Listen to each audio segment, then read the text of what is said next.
Oh man, what's going on, people? It's your man King Bishop. Um, Listen, I'm gonna say this. Well, first of all, if you are not subscribed to the channel, please subscribe.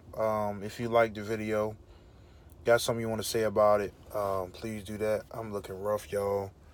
It's time for a haircut, man. I've been running something crazy the last few weeks, but I want to make this video, and by now you guys know the title. I want to make this very clear. I'm not gonna start this video off the typical way people would and give you a whole synopsis and reason why they ain't racist and all that kind of stuff. Anybody who knows me personally can attest to how I am to people. I feel like I am convinced there is only one God, and one God who created everyone and created everyone equally. So regardless of color, that doesn't matter. But I'm making this video because I ran into a older white gentleman, while I was in Charlotte at the Snyder Yard in Charlotte a couple days ago. And we had a conversation. And basically the gist of the conversation is that this gentleman was in a blue-collar job for 20, 25 years. And basically everything dried up. He lost a lot of everything that he had going on and turned to trucking. So, he was we were having a conversation about what that felt like. And, in the process of that conversation, we got to talking about everything, the way the government works and money, and he even gave a story about a gentleman that he was riding with doing orientation, in which a black gentleman was driving.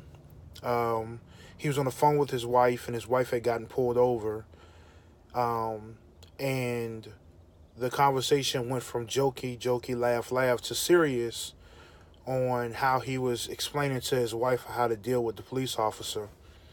And the gentleman that I was talking to at Snyder, that was his first, I guess, run-in with that fear of law enforcement that had came from somebody who was black.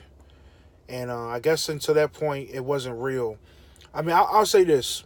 Dear white people, from black people, we don't have any leaders. There are no black leaders right now who we believe actually speak for all black people. So it kind of has to come from people who make their own opinions. I'm going to use my platform for the way I feel. So getting into it, basically is this. Dear white people, black people don't hate you. We don't hate white people. But with a lot of black people, there is a distrust of white people. It's not hate. And it's not fear.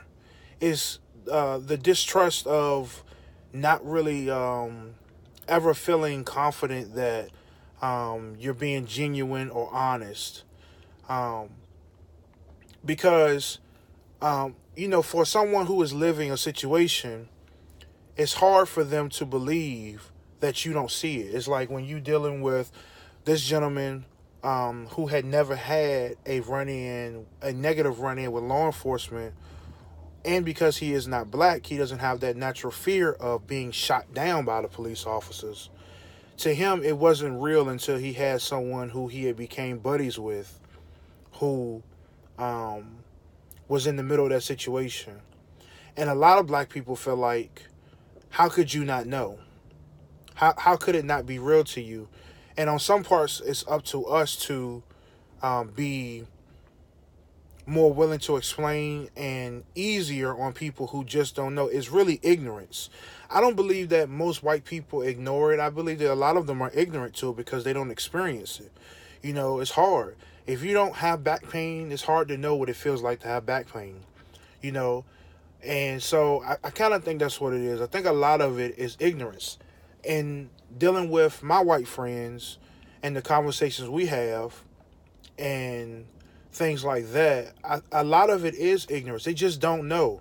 And I think that if more people did know, I feel like there are a lot of great white people. I don't believe that the majority of white people are racist. I don't believe that. I don't even believe that 5% of white people in America are racist. It's probably a smaller number than that. But the whole thing is that the other people who aren't racist, if you don't stand against racism and draw the line in the sand that even though you are not a minority, you have to kind of separate yourself publicly from those practices because they're still all around. To those who don't know, like for instance, it is nearly impossible for a young African American, to get a loan from a bank for anything. It's almost impossible, man. It's hard. Systematically, it's hard, man. It's hard. It's hard out here. It always has been hard to be a minority. And I know you don't know, and I don't blame you. It's not your fault. They don't even teach black history in schools anymore. And they barely ever taught it. It's not your fault that you don't know. But it's out here. And you have to know that it's out here in order to kind of separate yourself from it. And a lot of people don't even know what's going on until they've been made aware of it. So this is your wake-up call that it's out there. And as human beings and as people, it's not right. But we also continue to talk with this gentleman. And the main point of my video is to say this. We talked about the top 1%. And for those of you who don't know, the top 1% are the richest people in the world, specifically in America at this point. And how the top 1% have always controlled America. Because not only do they have a lot of money, but they have a lot of influence. And to be honest with you, influence goes a whole lot further than money. Now, generally speaking, they go together. But if you have $50 billion, you also have a ton of influence around people. So we talked about this influence and what it means to have that top 1%. And as I said earlier, he talked about why he, as a middle-class guy, had basically lost everything in the profession that he was in. And I'm going to tell you guys this, and I'm gonna say this and then let you guys feel what you feel about it. And I want you guys to comment and let me know about it. But this is what I told him. I said, listen, the top 1% of America has always ran America. So this is what they did. After the slaves are freed, you have all that time where there is still, there's no slavery, but there's still a lot of racism, Jim Crow laws, things of that nature, segregation, all of that stuff.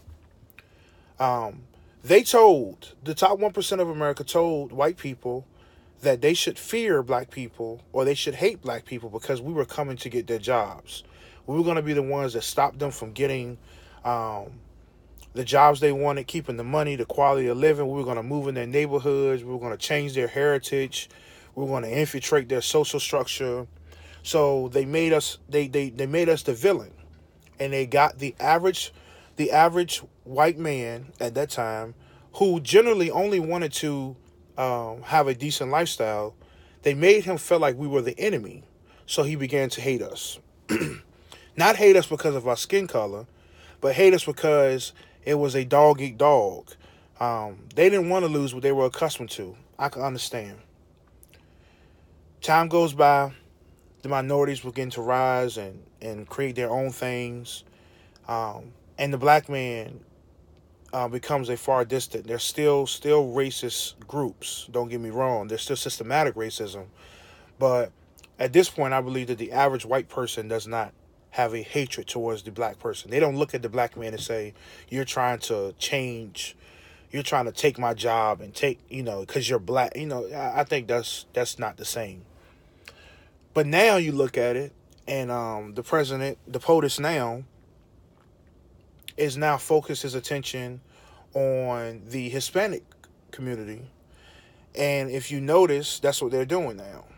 They're telling us that the Hispanics are trying to take our way of life without paying taxes and health care and have benefits and all this stuff that we are privy to, they want, and they're trying to make them the enemy. I don't know who it was, but it's been said many times before, man. History repeats itself. There's no first now. Everything's been done, now it's repeating itself. And now I see that history is repeating itself as it comes to Hispanics. That now the top 1% are trying to make us hate Hispanics. They're trying to make us hate them. They're trying to make us feel like they're coming over here and trying to steal everything we do and vulture us. And to dear white people, this is nothing new. They did the same thing to your ancestors towards black people. Now that it has become slightly and more acceptable for black people to be successful, with Obama being president, that's a big statement. Now the average white person does not fear and can no longer be tricked, because you're being tricked. It's not you, man. It's people controlling your mind. They're tricking you. And they tricked you before into thinking that we were the enemy. But if you look at it now, after everything I just said, look at the way the top 1% is trying to get you to look at the Hispanics. And see if it does not remind you of the same thing. History repeats itself. It's been said many times. History repeats itself. So, dear white people, I would say this. I love you. You're my brother. You're my sister. I love you. I don't have any hatred towards you. I would just say, be more aware of the things the people around you, the other white people around you, are doing and saying. Because they'll tell you a lot about themselves in casual conversation that they'll never say around a black person, but they'll say to you in confidence, or thinking that you're going to be down, or you're going to be acceptable to the same things they are in the same way they feel.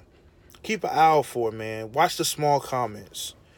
And that'll really tell you if the people around you have that natural hatred in their heart.